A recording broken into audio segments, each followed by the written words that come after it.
नमस्ते दोस्तों, अगर आप लोग रेलवे के एग्ज़ाम की तैयारी कर रहे हैं तो ट्रेन से रिलेटेड इन सवालों को ज़रूर सॉल्व कर लीजिएगा। हमेशा ही ट्रेन से रिलेटेड सवाल आपको देखने को मिलेंगे आपके किसी भी एग्ज़ाम में, चाहे वो एनटीपीसी हो, ग्रुप डी हो, एएलपी हो, आरपीएफ एसआई कांस्टेबल हो। इन सभी एग्ज़ाम में ट्रेन से रिलेटेड सवाल आते ही आते हैं।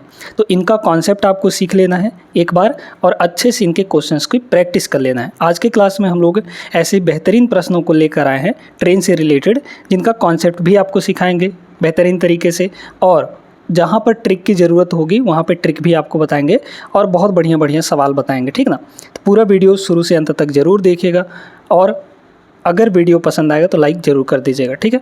आइए शुरू करते हैं हम लोग। पहला सवाल, ये तो बहुत सिंपल सा सवाल है ना। पहले इसको कर लेते हैं। ये तो डायरेक्ट टाइम एंड डिस्टेंस से ही रिलेटेड है ना। आप लोग जानते होंगे कि जो स्पीड होता है यानी कि चाल, ये किसके बराबर होता है? डिस्टेंस अपॉन टाइम के बराबर होता है ना। स्पीड इक्वल टू कितना हो जाता है? Speed equal to distance upon time.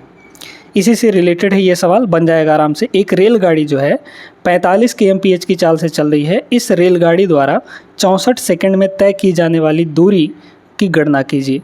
ये बताइए, यहाँ पर ये जो चाल दिया गया है आपको किस में दिया गया है? किलोमीटर पर आवर में, लेकिन ये जो यहाँ पर टाइम है वो सेकंड में दिया गया है।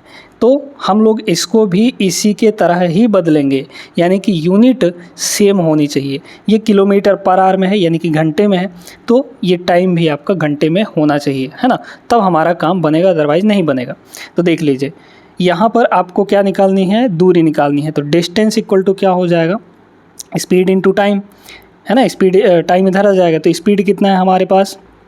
45 kmph है, मल्टीप्लाई यहाँ पर टाइम कितना हो जाएगा? 64। लेकिन ये तो सेकंड में, इसको घंटे में बदलिए।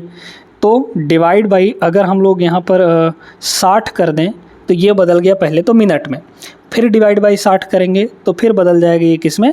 आपका घंटे में। तो बदल गया कि नहीं? अब इसको बस काटना है आपको और कुछ नहीं। तो देखिए यहाँ पर क्या कर सकते हैं हम लोग, 15 से दोनों को काट दीजिए, है ना, ऊपर नीचे। तो 15 चौके ये हो जाएगा 60 और 15 तियाँ यहाँ पर 45, और ये कट जाएगा 16 बार में, है ना।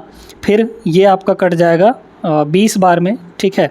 तो 16/20 मतलब कि 2 से और कटेगा तो ये हो जाएगा 10, ये हो जाएगा 8। तो 8/10 का मतलब 0.8 किलोमीटर। तो 0.8 kilometre is the right answer. Option number A हो जाएगा। सिंपल सा सवाल था, बिना किसी दिक्कत के सवाल आपका हो गया। आगे चलते हैं दूसरे प्रश्न में। अभी जो सुरंग वाले, प्लेटफॉर्म वाले और खंभे वाले जो सवाल आएंगे उनमें आपको दिक्कत हो सकती है, वहाँ पर कॉन्सेप्ट समझना आपको ज़रूरी है। दूसरा सवाल इसको देखिएगा। एक रेलगाड़ी 35 किलोमीटर की दूरी 60 मिनट में तय करती है। उसे 105 किलोमीटर की दूरी तय करने में कितना समय लगेगा? ठीक है, देखिए यहाँ पर कह रहा है 35 किलोमीटर की दूरी 60 मिनट में। 60 मिनट का मतलब क्या होता है? 1 घंटे, है ना। तो सीधा सीधा ये कह रहा है कि हाई 1 घंटे में तय कर रही है। तो स्पीड कितनी हो गई? स्पीड हो गई डिस्टेंस अपॉन टाइम, 35/1, है ना। तो 35/1 मतलब 35 ही आ गया। तो 35 kmph आ गया, 35 kmph। उसे 105 किलोमीटर की दूरी तय करने में कितना मिनट लगेगा? ठीक है, तो 105 किलोमीटर की दूरी, 105 किलोमीटर की दूरी, तो आपको टाइम निकालना है। तो टाइम इक्वल टू क्या हो जाएगा? Distance upon speed. डिस्टेंस कितना है यहाँ पर? 105 किलोमीटर की दूरी अपॉन स्पीड कितना निकाल लिए हम लोग? 35, है ना। तो 35 तियाँ 105 होता है, मतलब 3 आ जाएगा। तो 3 घंटे आ जाएंगे, है ना। 3 घंटे का मतलब अगर मिनट में कन्वर्ट करें तो यहाँ पर हो जाएगा 180 मिनट, ठीक है, क्योंकि 1 घंटे 60 मिनट का होता है। तो 180 minute is the right answer. अब इसका लगाने का दूसरा तरीका क्या है? देखिएगा, आप जानते हैं कि स्पीड इक्वल टू होता है डिस्टेंस अपॉन टाइम, है ना। अगर हम टाइम को इधर ले आएँ तो s into T equal to हो जाएगा d, है ना। अब अगर स्पीड कांस्टेंट है, स्पीड के बारे में यहाँ पर कोई जिक्र नहीं किया गया है ना, उसी स्पीड से तय कर रहा है तो स्पीड कांस्टेंट हो गया, मतलब डिस्टेंस और टाइम सेम रेशियो में होंगे। तो डिस्टेंस डायरेक्टली प्रोपोर्शनल हो जाएगा टाइम के, है ना। तो देख लीजिए यहाँ पर आपको बोला जा रहा है कि भाई 35 किलोमीटर की दूरी जो है वो 1 घंटे में तय हो रही है ना। 1 घंटे में तय हो रही है, तो हमको 105 किलोमीटर की दूरी जाना है। 105 किलोमीटर की दूरी तय करनी है यहाँ पर। तो चूँकि सेम रेशियो में है ना, डायरेक्टली प्रोपोर्शनल है, तो जितना गुना इधर हो रहा है कितना गुना हो रहा है, 3 गुना हो रहा है, तो इधर भी उतना ही गुना हो जाएगा, यानी कि 1 गुणे 3 मतलब 3 घंटे, तो इधर भी 3 घंटे लग जाएंगे। तो 3 घंटे ऑप्शन नंबर ए आपका राइट होगा। आगे चलते हैं दूसरे प्रश्न पर। उम्मीद करते हैं कि ये सवाल आपको समझ में आ गया होगा। वीडियो लाइक कर दीजिएगा, छोड़िएगा नहीं, ठीक है। देखिए दोस्तों, ट्रेन वाला सवाल अब यहाँ से मेन आपका शुरू होता है, ठीक है। देखिए, ट्रेन जो है जब किसी खंभे को पार करती है तो 2 कॉन्सेप्ट हम आपको बता रहे हैं, ठीक है। पहला, जब किसी खंभे को पार करे, किसी आदमी को पार करे, यानी कि जो उसकी डिस्टेंस है, मतलब जो लंबाई है, ट्रेन की लंबाई के मुताबिक उस ऑब्जेक्ट की जिसको पार कर रही है उसकी डिस्टेंस, उसकी लंबाई वो आपका नगण्य होना चाहिए, नेग्लिजिबल होना चाहिए। भाई जैसे अगर ट्रेन की बात करें तो ट्रेन बहुत बड़ी होती है ना, ट्रेन बहुत बड़ी है। इस ट्रेन की लंबाई के मुकाबले अगर एक आदमी की लंबाई ले ली जाए, तो खंभे की लंबाई ले ली जाए तो मतलब वो नेग्लिजिबल होगा ना, जिसको पार कर रही है उसकी लंबाई नेग्लिजिबल हो गई, एज अ पॉइंट हो गई। तो जब किसी पॉइंट को पार करेगी, पॉइंट मतलब वो खंभा हो सकता है, वो आदमी हो सकता है, या कोई बिंदु भी हो सकता है, या कोई पेड़ हो सकता है, अगर इन सब को पार कर रही है तो जो वहाँ पे डिस्टेंस होता है, डिस्टेंस वो लेंथ ऑफ ट्रेन के बराबर होता है। मतलब ट्रेन सिर्फ और सिर्फ अपनी लंबाई को ही पार करती है, यानी कि उतने ही दूरी चलेगी तभी वो उस ऑब्जेक्ट को पार कर पाएगी। क्लियर हो गया बात। तो पहला केस हमारा क्या हो गया कि अगर ट्रेन किसी बिंदु को पार करती है तो उस केस में डिस्टेंस क्या होगा, लेंथ ऑफ ट्रेन के बराबर होगा। बस इतना आपको ध्यान रखना है, ठीक है। तो पहला केस हमारा ये हो गया। दूसरा केस ये आता है कि जब किसी सुरंग को पार करे, है ना, यानी कि टनल, प्लेटफॉर्म को पार करे। प्लेटफॉर्म, अब भाई प्लेटफॉर्म लंबा होता है ना, उसको हम रेलगाड़ी के मुकाबले नेग्लिजिबल नहीं मान सकते उसके डिस्टेंस को। तो वहाँ पर जो डिस्टेंस होता है, किसको टनल को पार करे, है ना, टनल को पार करे, या फिर प्लेटफॉर्म को पार करे, प्लेटफॉर्म को यहाँ पर पार करे, ठीक है।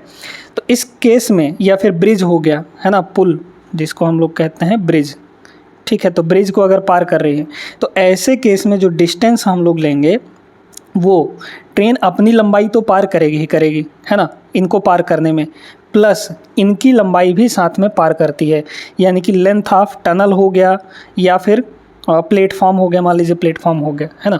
तो इस केस में हम लोग ट्रेन की लंबाई और जिसको पार कर रही है उसकी लंबाई दोनों को जोड़ के और डिस्टेंस निकाल लेते हैं। बस इतना ही कॉन्सेप्ट है, डिस्टेंस में फ़र्क आता है और किसी में नहीं, ठीक है।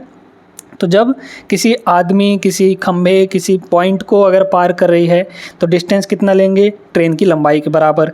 और जब किसी टनल, प्लेटफॉर्म या फिर ब्रिज को पार करेगी तो डिस्टेंस कितना ले लेंगे, ट्रेन की लंबाई प्लस उस चीज़ की जिसको पार करे उसकी भी लंबाई ले लेंगे। क्लियर हो गया बात। तो ये दोनों कॉन्सेप्ट नोट करके रख लीजिए। अब आते हैं इस सवाल पे। एक रेलगाड़ी एक खंभे को 80 सेकंड में पार करती है। यदि रेलगाड़ी की चाल 36 kmph है तो रेलगाड़ी की लंबाई ज्ञात कीजिए। आप जानते हैं कि डिस्टेंस इक्वल टू क्या होता है, स्पीड इंटू टाइम, है ना। Distance equal to speed into time. Speed दिया है आपको, है ना, 36 kmph, टाइम भी दिया है। तो अब ये बताइए कि इस केस में डिस्टेंस क्या होगा, क्योंकि एक खंभे को पार कर रही है तो डिस्टेंस हो जाएगा लेंथ ऑफ ट्रेन, और लेंथ ऑफ ट्रेन ही हमको निकालना है, यानी ट्रेन की लंबाई। स्पीड कितनी है यहाँ पर, 36 kmph, है ना, 36 kmph। अच्छा, एक चीज़ और बता देते हैं कि अगर आपको कोई स्पीड किलोमीटर पर आवर में दिया गया है, उसको मीटर पर सेकंड में बदलना है ना, उसको मीटर पर सेकंड में बदलना है, तो आप लोग को मल्टीप्लाई करना पड़ेगा 5/18 से। किससे, 5/18 से मल्टीप्लाई कर देंगे तो वो बदल जाएगा किसमें, मीटर पर सेकंड में। इसी का उल्टा अगर देखना हो तो, यानी कि अगर स्पीड आपकी मीटर पर सेकंड में है और बदलना है उसको किलोमीटर पर आवर में, यानी कि बड़े यूनिट में जाना है, तो किससे मल्टीप्लाई करेंगे, 18/5 से मल्टीप्लाई। क्लियर हो बात। तो यहाँ देखिए 36 kmph दिया है, इसको मीटर पर सेकंड में बदल लीजिए। तो इसको मीटर पर सेकंड में बदलने के लिए 5/18 से गुणा कर देंगे तो ये मीटर पर सेकंड में हो गया। सेकंड में क्यों बदले हैं, क्योंकि हमारा टाइम सेकंड में दिया था, बस टाइम को भी आप लोग सेकंड में रख लीजिए, यानी कि 80 हो जाएगा। क्लियर हो गया बात। अब काट पीट लीजिए, आपका आंसर आएगा 18 से ये 2 बार में कट जाएगा, है ना। 5 दूना 10, 10 गुणे 80 मतलब 800। तो 800 metre is the right answer. Length of train कितना होगा, 800 मीटर। ट्रेन की लंबाई 800 मीटर होगी। Option number D. उम्मीद करते हैं क्लियर हो गया होगा। ये कॉन्सेप्ट अच्छे से नोट कर लीजिएगा और इनकी प्रैक्टिस ज़रूर कर लीजिएगा। आगे चलते हैं चौथे प्रश्न पर। चलिए अगला सवाल देखते हैं। अब इस टाइप के सवाल करना सीख गए होंगे तो वीडियो रोककर एक बार इसको लगाइएगा। एक रेलगाड़ी 72 kmph की चाल से चल रही है, खंभे को 12 सेकंड में पार करती है, ट्रेन की लंबाई कितनी होगी? तो ट्रेन की लंबाई यानी डिस्टेंस है ना, तो डिस्टेंस इक्वल टू हो जाएगा ट्रेन की लंबाई, लेंथ ऑफ ट्रेन। ये होगा स्पीड इंटू टाइम। स्पीड कितना दिया है? 72 kmph दिया है, इसको बदल लीजिए सेकंड में क्योंकि आपका टाइम दिया है सेकंड में, तो मीटर पर सेकंड में चेंज करेंगे। बताए थे 5/18 से मल्टीप्लाई कर देते हैं, ठीक है। तो ये हो गया आपका स्पीड इनटू टाइम। टाइम कितना है? 12 सेकंड का, तो यहाँ हो गया 12। काट पीट लीजिए, कटेगा ये 18 से 4 बार में, और 4 पंचे 20 गुणे 12, 12 दूना 24, 240। तो 240 मीटर इसका करेक्ट आंसर हो जाएगा, मतलब ऑप्शन नंबर डी होगा, ठीक है। तो अब इस टाइप के सवालों में आपको कोई दिक्कत नहीं होगी, जहाँ पे खंभे को पार करना हो, पेड़ को पार करना हो, एक आदमी को पार करना हो, इस टाइप के जब सवाल आएंगे तो आप लोग कर लेंगे, है ना। तो आपके पास 3 चीज़ें हैं। एक तो हो गया लेंथ ऑफ ट्रेन, इस केस की बात कर रहे हैं, length of train, speed into time, है ना। तो इनमें से कोई भी 2 देकर तीसरा पूछा जा सकता है। जैसे लेंथ ऑफ ट्रेन दे दिया और टाइम दे दिया आपको, तो स्पीड निकालनी होगी। या फिर अगर आपको लेंथ ऑफ ट्रेन और स्पीड दे दिया, टाइम दे दिया, तो स्पीड निकालनी होगी। इस तरीके से मतलब 2 चीज़ें दे दी जाएंगी और तीसरा निकालना होगा। तो यही वाला फॉर्मूला हम लोग लगा देंगे, है ना। आगे चलते हैं प्रश्न नंबर 5 पर। अब इस सवाल में देखिए क्या है। एक 725 मीटर लंबी रेलगाड़ी 48 सेकंड में 235 मीटर लंबी सुरंग को पार करती है। अब यहाँ पर पेड़ नहीं है, खंभा नहीं है, आदमी नहीं है, यानी कि पॉइंट वाली चीज़ें नहीं हैं। अब एक लंबाई प्रॉपर, जिसकी हम कह सकते हैं कि ट्रेन की लंबाई के सामने उसकी लंबाई जिसको पार कर रही है उसकी लंबाई नेग्लिजिबल नहीं है, उसको पार कर रही है। तो यहाँ पर क्या होगा, बस डिस्टेंस में फ़र्क आएगा। आपको क्या निकालना है? रेलगाड़ी की चाल। स्पीड इक्वल टू, आप जानते हैं कि स्पीड इक्वल टू होता है डिस्टेंस अपॉन टाइम, है ना, डिस्टेंस अपॉन टाइम। बताइए स्पीड इक्वल टू डिस्टेंस कितना होगा? अब चूंकि अपनी लंबाई के साथ साथ उस सुरंग की भी लंबाई को पार करना पड़ेगा ट्रेन को, तो डिस्टेंस कितना हो गया? 725 और प्लस यहाँ पर सुरंग की लंबाई, है ना। तो ये हो गया आपका 725 और प्लस मीटर में ये भी है, मीटर में ये भी है। आपको इन सवालों में बहुत ज़्यादा ध्यान रखना पड़ेगा यूनिट का, है ना। तो ये डिस्टेंस हो गया। टाइम कितना दिया है? क्योंकि ये मीटर में है और इसको देखेंगे तो ये सेकंड में है, तो डिवाइड बाई यहाँ पर सेकंड आ गया। तो ऊपर वाला मीटर, नीचे वाला सेकंड, तो मीटर पर सेकंड में आएगा ये। हम लोग इसको जोड़ेंगे तो ये होगा 7 2 9 और 25 और 25 दूना 50 और 60, यहाँ पर हो जाएगा 48, ठीक है। ये हो गया, ये मीटर पर सेकंड में आया है, जबकि आपके ऑप्शंस दिए गए हैं किलोमीटर पर आवर में। तो मीटर पर सेकंड को किलोमीटर पर आवर में चेंज करने का क्या तरीका है? 18/5 से मल्टीप्लाई, है ना, 18/5 से गुणा कर देंगे तो ये बदल जाएगा आपका किलोमीटर पर आवर में। 48 दूना 96, यानी कि 20 बार में ये कट गया और ये कट जाएगा आपका 4 बार में, मतलब 4 × 18 72, है ना, सॉरी हाँ ठीक है, 4 × 18 72, 72 kmph is the right answer. Clear हुआ? ऑप्शन नंबर सी होगा। आगे चलते हैं अगले प्रश्न पर। अगला सवाल यहाँ पर देखिएगा। इस सवाल में आपको थोड़ा सा गुमराह किया है, ठीक है। अगर फंस गए तो समय ज़्यादा लगा देंगे। क्या दिया गया है? एक रेलगाड़ी 100 मीटर लंबे प्लेटफॉर्म को 45 किलोमीटर की चाल से यहाँ पर 60 सेकंड में पार करती है ना। तो यहाँ पर प्लेटफॉर्म की लंबाई आपको कितना दिया गया है? प्लेटफॉर्म की लंबाई 100 मीटर दिया गया है। अब इसमें दोनों चीज़ें हैं, है ना। डिस्टेंस कितना है? डिस्टेंस, टोटल डिस्टेंस, क्योंकि अब यहाँ पर किसको पार कर रही है? यहाँ पर प्लेटफॉर्म को। तो प्लेटफॉर्म को जब पार करेगी तो अपनी लंबाई साथ में प्लेटफॉर्म की लंबाई दोनों को पार करना पड़ेगा। तो डिस्टेंस कितना हो जाएगा? एक तो लेंथ ऑफ ट्रेन, है ना, अब प्लस साथ में प्लेटफॉर्म की भी लंबाई, यानी कि 100 इक्वल टू, आप जानते हैं कि डिस्टेंस इक्वल टू क्या होता है? Speed into time. अब बात करते हैं स्पीड की। स्पीड कितना है? 45 kmph। इस 45 kmph को बदल लीजिए मीटर पर सेकंड में। क्यों? क्योंकि ये जो प्लेटफॉर्म की लंबाई है ये भी मीटर में है, यहाँ पे जो टाइम दिया गया है ये सेकंड में है, तो आपको इसको मीटर पर सेकंड में बदलना ज़रूरी है। नहीं बदलेंगे तो गलत आंसर आएगा, है ना, आएगा ही नहीं। देखिए, तो 45 kmph को हम लोग बदल लेंगे तो 5/18 से जैसे ही मल्टीप्लाई करेंगे ये अपन का बदल जाएगा मीटर पर सेकंड में। काटेंगे, 9 दूना 18 और 9 पंजे 45, मतलब ऊपर हो गया 25, यानी ये आ गया 25/2। ये मीटर पर सेकंड में आएगा दोस्तों, है ना, मीटर पर सेकंड में। क्लियर है? ठीक है, चलिए। तो यहाँ पर कितना हो गया? स्पीड हो गया 25/2, है ना, 25/2 के स्पीड से कितने सेकंड में? 60 सेकंड में। तो यहाँ हो गया 60, काटेंगे 2 से कट जाएगा, 30 आ गया, 25 या 75। तो लेंथ ऑफ ट्रेन यहाँ से कितनी आ गई? इधर हुआ 75 यानी 750, 750 माइनस 100 यानी कि 650। तो 650 मीटर जो है ये ट्रेन की लंबाई है, ठीक है। अब यहाँ पर बोला गया कि रेलगाड़ी द्वारा इलेक्ट्रिक पोल यानी खंभे को पार करने में कितना समय लगेगा। अब आपको टाइम निकालना है, तो टाइम इक्वल टू क्या होता है, डिस्टेंस अपॉन स्पीड। अब की बार डिस्टेंस कितना होगा, क्योंकि खंभे को पार कर रही है तो डिस्टेंस लेंथ ऑफ ट्रेन के बराबर होगा। लेंथ ऑफ ट्रेन कितना है 650 डिवाइड बाई आपको स्पीड रखना है। स्पीड कितनी है यहाँ पर आप इसमें ही देख लीजिए ना, इसी वाले स्पीड को रखिए। ये हो जाएगा 25 बटे का 2 ऊपर चला जाएगा तो मल्टीप्लाई होगा, ठीक है। 5 से काटेंगे या फिर 25 से काट दीजिए ना, 25 दूना 50, ठीक है। 25 दूना 50 बचा यहाँ पर आपका 15 तो 150 हो गया। तो 25 छक्के 150 कट गया कि नहीं, और 26 दूना यहाँ पर 52 तो 52 सेकंड लगेगा।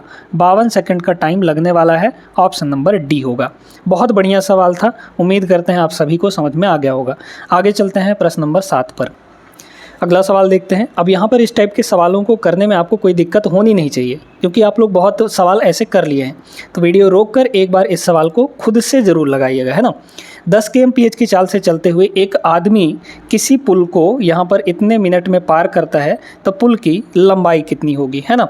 अब देखिए बहुत बढ़िया सवाल है, ठीक है, बहुत बढ़िया, क्योंकि कन्फ्यूज़ कर रहा है इसमें आपको यहाँ पर बोला गया है कि एक आदमी चल रहा है। अब ट्रेन नहीं है, यहाँ पर एक आदमी चल रहा है और वो किस स्पीड से चल रहा है, 10 km/h की स्पीड से चल रहा है। तो देखिए पुल को पार कर रहा है ना, तो जैसे मान लीजिए कि ये ब्रिज हो गया, ये यहाँ से यहाँ तक ब्रिज हो गया। अब जब वो इसको पार करेगा तो ये आदमी है, तो इसको पार करने में वो कितनी दूरी चलेगा बताइए। यहाँ से यहाँ चलेगा, यहाँ जब पहुँचेगा तभी तो पार होगा, यानी कि डिस्टेंस कितना हो गया, पुल की लंबाई के बराबर, है ना। तो डिस्टेंस आपका पुल की लंबाई के बराबर हो गया। तो पुल की लंबाई यहाँ पर यानी कि डिस्टेंस हो जाएगी। तो लेंथ ऑफ ब्रिज ये डिस्टेंस हो, डिस्टेंस इक्वल टू क्या होता है, स्पीड इनटू टाइम। किस स्पीड से चल रहा है, 10 km/h की स्पीड से, 10 किलोमीटर पर आवर, है ना, इनटू स्पीड कितनी हो जाएगी यहाँ पर, है ना। इसको हम लोग बदल लेते हैं, चलिए अभी फ़िलहाल रहने देते हैं। यहाँ पे मिनट में दिया है, इसमें यूनिट का बहुत ध्यान रखना है। मिनट में है 7.5 मिनट है, तो 7.5 का मतलब 15/2 है ना, 15/2 मिनट में है, ये मिनट में है। इसको बदल लीजिए सेकंड में बदलना है तो क्या करना पड़ेगा, 15/2 और 60 से मल्टीप्लाई, है ना। तो कर देंगे तो ये हो जाएगा 30 आपका, और 15 × 45 450 सेकंड ये आ गया, है ना। और ये जो 10 दिया गया है किलोमीटर पर आवर में, इसको मीटर पर सेकंड में चेंज कर लीजिए। तो 5/18 से मल्टीप्लाई करना पड़ेगा, 5/18 से, तो ये मीटर पर सेकंड में हो गया। तो ये स्पीड हुआ into time, speed into time कितना है 450, तो यहाँ हो गया 450 सेकंड। अब जो भी आएगा वो मीटर में आएगा, क्योंकि ये मीटर पर सेकंड में है और ये सेकंड में है, तो सेकंड कट जाएगा, आपका मीटर बचेगा बस, है ना। तो इस तरीके से आपको सवालों करना है। 9 से काटेंगे, 9 दूना 18, 9 से इसको काटेंगे, 9 पंजे 45 यानी 50, ठीक है। और देखिए यहाँ पर ये कट जाएगा 25 बार में, तो 25 पंचे 125, है ना, और 125 गुणे 10, तो 125 और गुणे 10 यानी कि 0, तो 1250 मीटर जो है इसका सही जवाब हो जाएगा। यहाँ पर ट्रेन नहीं था, एक आदमी पार कर रहा था। क्लियर है ना। तो सवाल को किसी भी तरीके से आपको घुमा के पूछ सकता है, बस आपको कॉन्सेप्ट आना चाहिए। कॉन्सेप्ट अगर पता है तो सवाल को कैसे भी करके लगा ले जाएंगे। आगे चलते हैं प्रश्न नंबर 8 पर। चलिए दोस्तों, यहाँ पर अब थोड़ा सा डिफरेंट सवाल आया है। इसमें बोला जा रहा है 125 मीटर लंबी एक रेलगाड़ी एक व्यक्ति को जो ट्रेन की दिशा में 5 km/h की चाल से चल रहा है 10 सेकंड में उसको पार करती है। ट्रेन की चाल कितनी होगी। अभी तक क्या था सवालों में कि जो ऑब्जेक्ट था वो स्थिर था, यानी खड़ा था। जैसे खंभा हो गया, खंभा खड़ा है, उसको पार कर रही थी ट्रेन। एक आदमी खड़ा है, उसको पार कर रही थी, या फिर एक पेड़ खड़ा है, उसको पार कर रही थी। लेकिन अब क्या है कि ट्रेन तो चल ही रही है, अब यहाँ पर वो आदमी भी चल रहा है, यानी कि जिसको पार कर रही है वो ऑब्जेक्ट भी मूवेबल है, मोशन में है। तो यहाँ पर आदमी कितने की स्पीड से चल रहा है, 5 की स्पीड से चल रहा है ना, 5 की स्पीड से चल रहा है। और ट्रेन जो है उसको 10 सेकंड में पार करती है, तो ट्रेन की चाल कितनी होगी। अब 2 कंडीशन यहाँ पर हो सकता है, ठीक है। जैसे देखिए, आदमी जो है, एक तो केस ये हो सकता है कि इधर चल रहा हो और ट्रेन इसको पीछे से ऐसे पार करे, है ना। तो ये ट्रेन है और ये आदमी है, मैन है, दोनों एक ही डायरेक्शन में हो गए, है ना, जिस डायरेक्शन में आदमी चल रहा था उसी डायरेक्शन में ट्रेन उसको पार कर दी। भाई ट्रेन की स्पीड ज़्यादा होगी तो पार ही ना कर जाएगी। तो इस केस में जो आपका रिलेटिव स्पीड होगा वो माइनस हो जाएगा। तो क्या होगा, माइनस हो जाएगा, मतलब ट्रेन की स्पीड और आदमी की स्पीड आपस में घट जाएगी। तो आपको क्या करना है, रिलेटिव स्पीड को समझना है। ठीक है, रिलेटिव स्पीड को यहाँ पर समझना है कि भाई जब एक ही डायरेक्शन में दोनों ऑब्जेक्ट मूव कर रहे हो तो वहाँ पे स्पीड हमको क्या लेना है, माइनस करके लेना है। लेकिन अगर देखिए जैसे आदमी इधर चल रहा है, इस डायरेक्शन में चल रहा हो और ट्रेन इसको सामने से आके पार करे, है ना, इस तरीके से सामने से आके पार करे, तो दोनों अपोजिट डायरेक्शन में हो गए। अब जब दोनों अपोजिट डायरेक्शन में हो गए तो यहाँ पर स्पीड हम लोग लेंगे ट्रेन का प्लस आदमी का, मतलब दोनों का ऐड होके स्पीड आएगा। ये बात सभी को समझ में आ गई होगी। ठीक है, तो यही कॉन्सेप्ट यूज़ करना है। 150 मीटर लंबी रेलगाड़ी एक व्यक्ति को पार कर रही है तो डिस्टेंस कितना होगा, ट्रेन की लंबाई के बराबर। तो डिस्टेंस यहाँ पर हमारे पास होगा ट्रेन की लंबाई, और ट्रेन की लंबाई दी गई है 125 मीटर। यहाँ पर जो ट्रेन को, अब यहाँ पर आदमी की स्पीड कितनी है, आदमी की स्पीड है ना, यानी कि मैन की स्पीड ये कितनी है, 5 किलोमीटर पर आवर। फिर यहाँ पर बोला कि 10 सेकंड में पार करते हैं, तो किलोमीटर पर आवर में है, इसको बदल लीजिए मीटर पर सेकंड में। तो बदलना पड़ेगा हमको 5/18 से मल्टीप्लाई करके, है ना, तो ये मीटर पर सेकंड में चेंज हो जाएगा। मतलब यहाँ पर आ गया 25/18, 25/18। अब बस वही कॉन्सेप्ट लगा लीजिए कि भाई यहाँ पर स्पीड इक्वल टू होता है डिस्टेंस अपॉन टाइम। स्पीड कितनी होगी, स्पीड अब रिलेटिव लेंगे, है ना।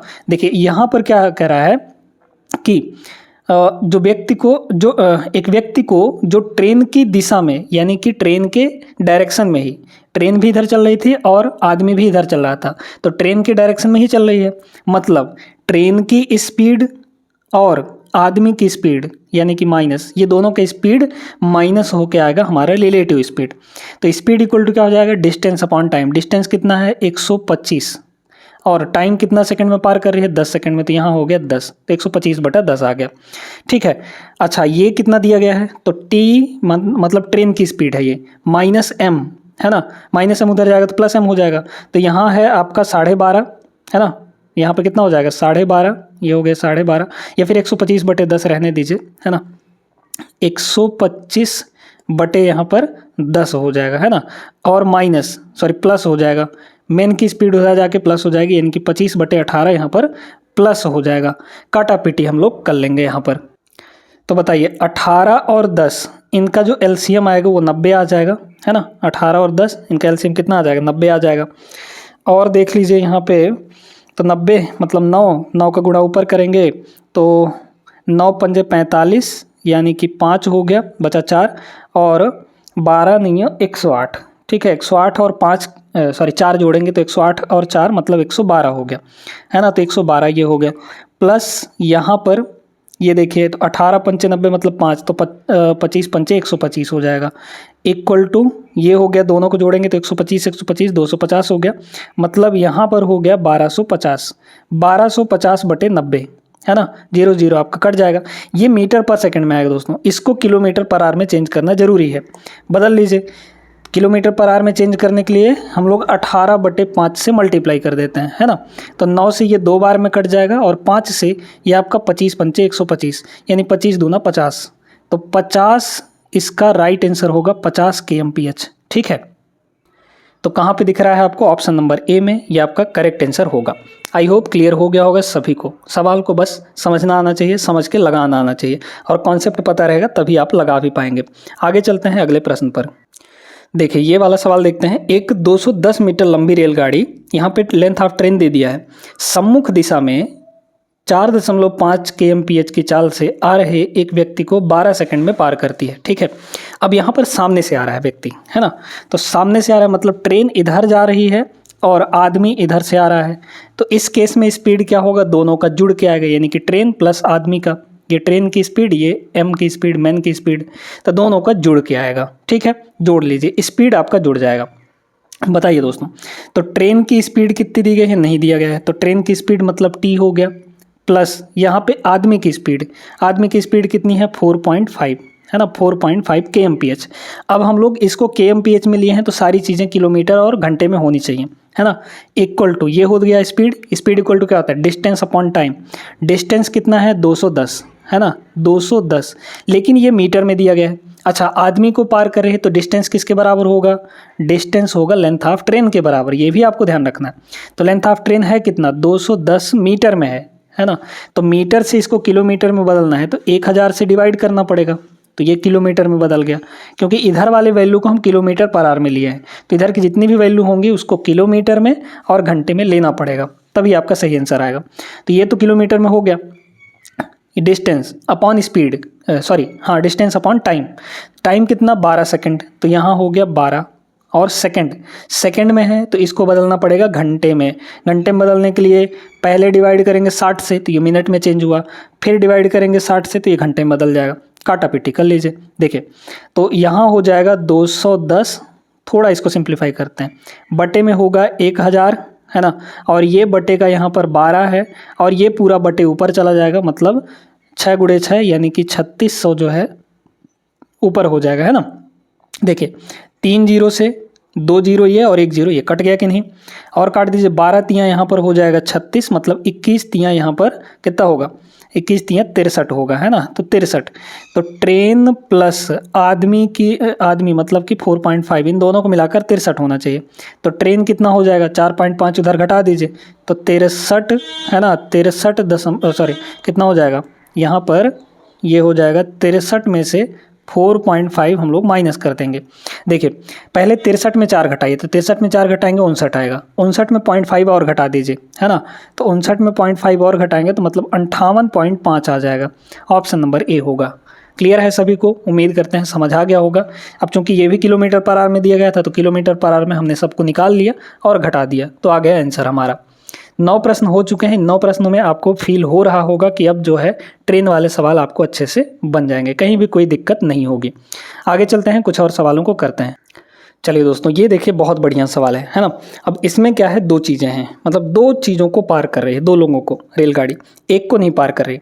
एक रेलगाड़ी उत्तर से दक्षिण की ओर चल रही है ना। यहाँ पे मान लीजिए ये आपका नॉर्थ है और इधर आपका साउथ है, उत्तर से दक्षिण की ओर चल रही है। यह समान दिशा में 2 किलोमीटर पर आवर और 4 किलोमीटर पर आवर की चल रहे राज और मधुर को 9 सेकंड और 10 सेकंड में पार करती है। यहाँ पर 2 जने हैं, 2 जने कौन कौन, एक तो राज है ना, राज है।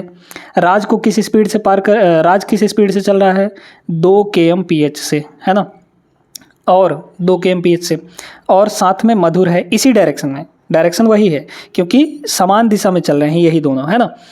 तो पार कर रही है ना, 10 सेकंड में पार कर, ठीक है। तो यहाँ पर ये मधुर है, मधुर की स्पीड कितनी है यहाँ पर बताइए, 4 kmph है ना, 4 kmph की स्पीड से चल रहा है। इन दोनों को, इसको पार कर रही है 9 सेकंड में, इसको 9 सेकंड में पार कर रही है ना, और इसको 10 सेकंड में पार कर रही है ट्रेन। क्लियर है, सभी को समझ में आ गया। यदि रेलगाड़ी की लंबाई x है तो x का मान बताना है। बहुत बढ़िया सवाल, ठीक है, ध्यान से समझते जाइए दोस्तों। यहाँ पर ट्रेन की स्पीड हम लोग t मान लेते हैं, है ना, ट्रेन की स्पीड कितनी मान लेते हैं, t मान लेते हैं। तो एक चीज़ जो हमको यहाँ पर समझना है वो ये है कि जब दोनों को पार कर रही है तो क्या ट्रेन की लंबाई बदलेगी क्या, ट्रेन की लंबाई तो फिक्स होती है ना। तो ट्रेन की लंबाई यानी कि जो डिस्टेंस कवर हो रहा है भाई, चूंकि आदमी ही है ना दोनों, तो व्यक्ति को ही पार कर रही है, तो जब व्यक्ति को पार कर रही है तो डिस्टेंस कितना होगा, लेंथ ऑफ ट्रेन के बराबर। और लेंथ ऑफ ट्रेन आपका कभी भी नहीं बदलता, लेंथ ऑफ ट्रेन तो फिक्स रहेगा, है ना, दोनों केसेस में, चाहे मधुर को पार करे, चाहे यहाँ पर राज को पार करे, चाहे किसी को भी पार करे, ठीक है। तो डिस्टेंस यानी कि लेंथ ऑफ ट्रेन ये आपका नहीं बदलेगा। मतलब कि दोस्तों बात यहाँ पर कुछ ऐसी है कि हमको दोनों केसेस में, मधुर को पार करने में और राज को पार करने में, दोनों केसेस में आपको डिस्टेंस बराबर कर देना है, यानी कि लेंथ ऑफ ट्रेन बराबर हो जाएगा। अब आप जानते हैं कि डिस्टेंस इक्वल टू क्या होता है, स्पीड अपॉन टाइम, इस distance equal to speed into time होता है। बताइए पहले केस में स्पीड कितनी होगी, तो पहले केस में स्पीड, ट्रेन की स्पीड और यहाँ पे इसकी राज की, है ना, राज के बारे में बात कर रहे हैं, है ना। तो इधर लिख लीजिए राज और इधर लिख लीजिए मधुर। तो राज के केस की बात कर रहे हैं हम लोग, कितना होगा बताइए, एक ही डायरेक्शन में है, मतलब रिलेटिव स्पीड घट के आएगा, है ना। तो लेंथ ऑफ ट्रेन कितना हो गया यहाँ पर बताइए, स्पीड इनटू टाइम, स्पीड कितना होगा, ट्रेन की स्पीड और प्लस माइनस होगा, है ना, क्योंकि एक ही डायरेक्शन में, माइनस इसकी स्पीड यानी कि राज की स्पीड, तो -2 हो जाएगा, ये स्पीड हुआ, इनटू टाइम, टाइम कितना 9 सेकंड में पार कर रही है, तो 9 सेकंड, ये सेकंड में है तो इसको बदल लीजिए घंटे में, है ना, तो घंटे में बदलने के लिए सीधे सीधे 3600 से डिवाइड कर देंगे। तो ये राज के केस में लेंथ ऑफ ट्रेन आ गया। अच्छा, इसके केस में लेंथ ऑफ ट्रेन कितना होगा बताइए, तो मधुर के केस में वही स्पीड इनटू टाइम, तो स्पीड कितना हो जाएगा आपकी बार, ट्रेन की स्पीड माइनस ट्रेन की स्पीड, भाई स्पीड जो है ट्रेन की थोड़ी बदलेगी, दोनों को पार कर रही होगी तो वो तो सेम रहेगा। हाँ, बस इन आदमियों को जिनको पार कर रही है उनकी स्पीड अलग अलग है। तो देखिए माइनस कितना हो जाएगा 4, तो ये हो गया मधुर मतलब कि relative speed, into time, time 10 second है तो 10 सेकंड, सेकंड में है तो इसको बदल लीजिए किसमें, घंटे में, है ना, तो 3600 से डिवाइड हो जाएगा। अब ये दोनों लेंथ ऑफ ट्रेन ही हैं तो दोनों को बराबर कर दीजिए, ये दोनों बराबर हो जाएंगे, काट पीट के आंसर 3600 से 3600 नीचे कट जाएगा। ठीक है, यहाँ 9 से मल्टीप्लाई करिए तो ये हो जाएगा 9 इंटू टी और 9 दूना यहाँ पर 18 इक्वल टू, यहाँ देखिए 10t, है ना, 10t और माइनस ये हो जाएगा 10 चौके 40, तो 10t माइनस 9t यानी कि एक ही t बचा, और ये आपका 40 इधर जाएगा तो प्लस का 40 और माइनस 18 तो यहाँ था ही, है ना। तो इसको देख लीजिए कितना आ जाएगा, यहाँ पर t इक्वल टू ट्रेन की स्पीड आई है ये, है ना, तो ट्रेन की स्पीड कितनी हो जाएगी बताइए, तो यहाँ पर 40 माइनस 18 यानी कि आपका 22 हो जाएगा, है ना, ये हो गया 22, तो 22 kmph, 22 kmph ये आपकी ट्रेन की स्पीड हो गई। लेकिन आपको पूछा क्या था, ट्रेन की लंबाई पूछी गई थी, तो बस ट्रेन की लंबाई निकाल लीजिए, किसी एक में वैल्यू रख लीजिए, तो लेंथ ऑफ ट्रेन कितना हो जाएगा, कितना निकाल लेते हैं, t माइनस 2, टी कितना है 22, तो 22 माइनस 2, है ना, 22 माइनस 2 यानी कि 20 हो गया, इंटू 9 ये हो गया 9 सेकंड और डिवाइड बाई ये आपका हो जाएगा 3600 है ना, 3600, तो ये दोस्तों आएगा मीटर में।